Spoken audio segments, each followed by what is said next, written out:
Abu Bida Tiga Kako Jane Monya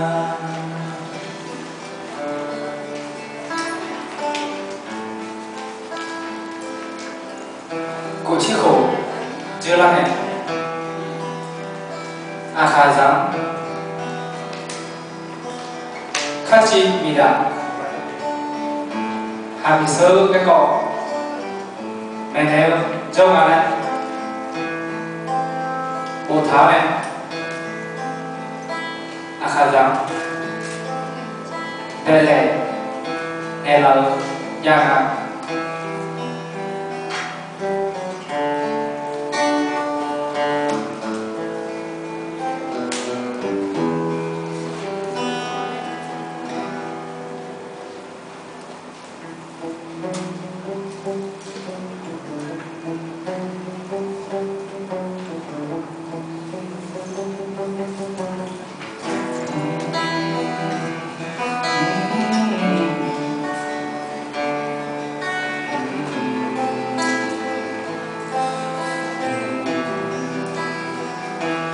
อยากจะเล่า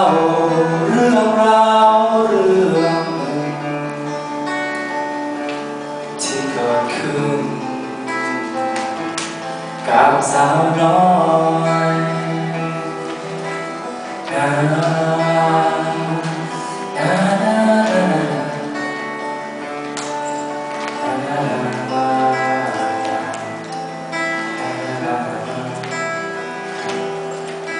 เมื่อนานมาแล้วบนดอยสูงใหญ่มีเมฆหมอกปกคลุมสีเทาที่ผู้เข้าไปเขียนเรื่องราวให้สังคมได้เรียนรู้แต่ไร้เดียงสาไม่รู้ความสื่อสารประวัติศาสตร์ต้องเขียนเรียนรู้ที่ไม่เป็นจริงนั่นคือตำนานของมีดาสาวน้อยผู้ถูกสังคมตีตราว่าเป็นแม่ครูสอนกรรมารมณ์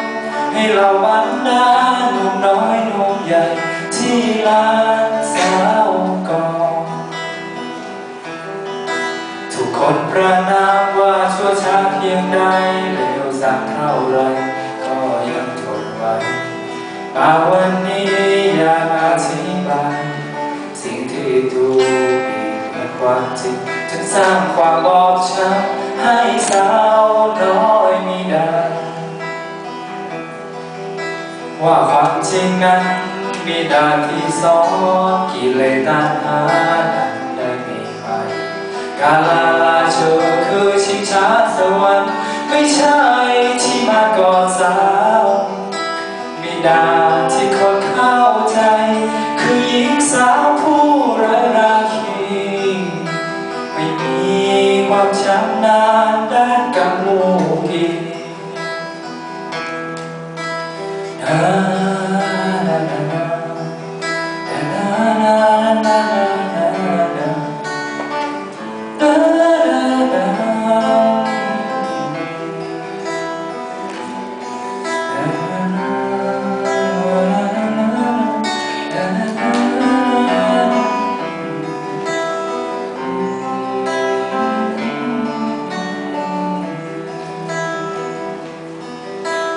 อยากให้ท่วงทำนอ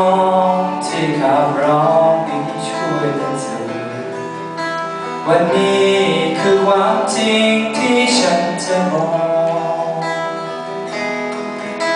นั่นคือตำนานของมีดาสาวน้อยผู้ถูกสังคมตีตราว่าเป็นแม่ครูสอนกรรมารมณ์ให้เราบรรดาหนุ่มน้อยหนุ่มใหญ่ที่ลานสาวก่อนทุกคนประนามว่าชั่วช้าเพียงใดเลวสักเท่าไร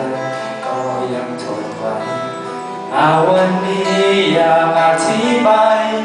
สิ่งที่ถูกบิดเบือนความจริงจนสร้างความบอบช้ำให้สาวน้อยมิดาว่าความจริงนั้นมีดาที่สอนกิเลสตัณหานั้นได้มีไหมกาลาลาเชอคือชิงช้าสวรรค์ไม่ใช่ที่มาก่อสร้างบิดาที่คนเข้าใจคือหญิงสาวผู้ไร้ราคี